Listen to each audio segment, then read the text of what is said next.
kad si već dobro slim, moram što da ti kažem. Znam da voliš dečkiće i boli me kurac. Kao prvo, evo sad će dolje doći mali kojeg će skarat. Dobro. Nije dobro. Sa malim je sve dogovoreno. Reci da ti stavi prst u šupak i da ti popuši. Misliš da mi popuši kurac? A ne, pičku. Evo ga ide. Stvarno si glup nekad.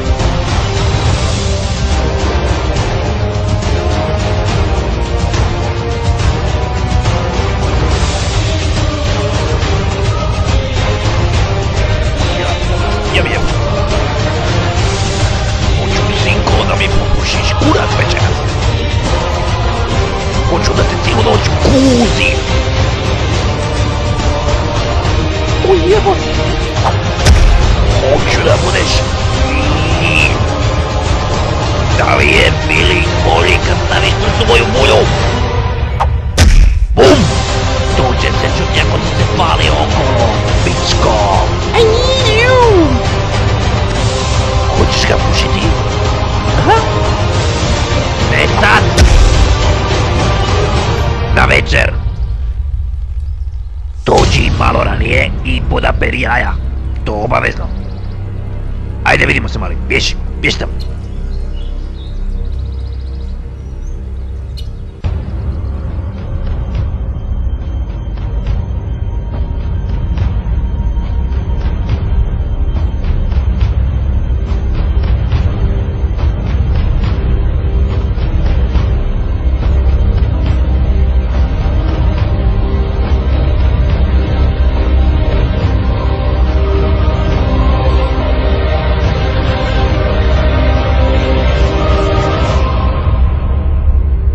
Ako ti nađu drogu, ti samo zovi mene.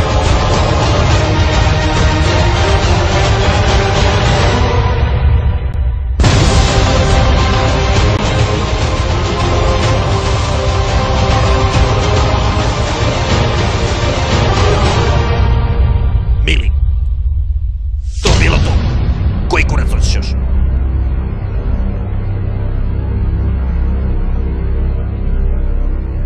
Zajebavaš nas, a? A? A?